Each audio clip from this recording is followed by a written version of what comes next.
ఏకాదశి విష్ణుమూర్తికి ఎంతో ఇష్టమైన ఏకాదశి మరియు 24 ఏకాదశుల్లో ప్రత్యేకమైన నిర్జల ఏకాదశి. దాని గురించి ఒకసారి మాట్లాడుకుందాము. ఆ రోజున ఏ విధంగా ఉండాలి, ఎలా పూజ చేసుకోవాలి ఒకసారి చూద్దాం. పచ్చి మంచినీళ్ళు కూడా తీసుకోకుండా ఉపవాసం చేసే రోజు ఈ నిర్జల ఏకాదశి అన్నమాట. జ్యేష్ఠమాసంలో శుక్లపక్షంలో వచ్చే ఏకాదశినికి నిర్జల ఏకాదశి అని పేరు వచ్చింది.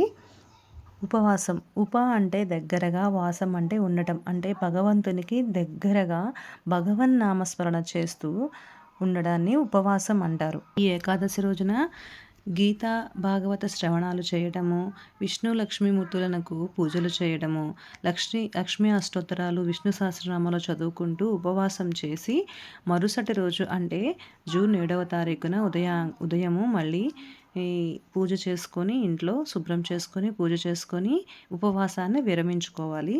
తర్వాత దగ్గరలో ఉన్న టెంపుల్స్కి వెళ్ళవచ్చు. ఈ ఏకాదశి రోజున ఉపవాసం ఎందుకు చేయాలి అంటారంటే, ఆహారాన్ని తీసుకోకూడదు.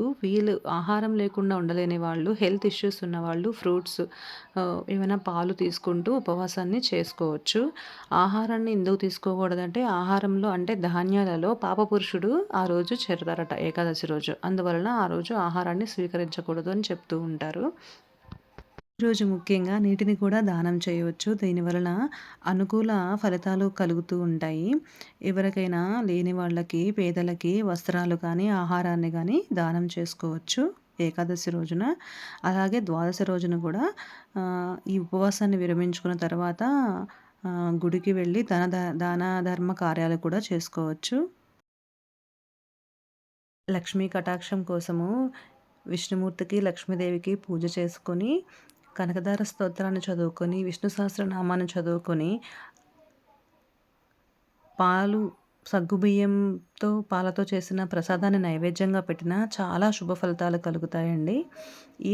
ఏదైనా ఏ పూజ చేసినా కూడా మంచి ఆలోచనతో, భక్తితో చేయటం వలన ఆ ఉపవాసం అనేది సక్సెస్ అవుతుంది.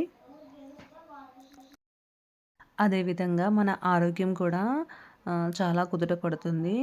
ఒకరోజు ఉపవాసం చేయడం వల్ల మన బాడీలో ఉన్న టాక్సిన్స్ అన్నీ బయటకు వచ్చేసి మనకి చాలా బాడీ అనేది రిలాక్స్ అవుతుంది.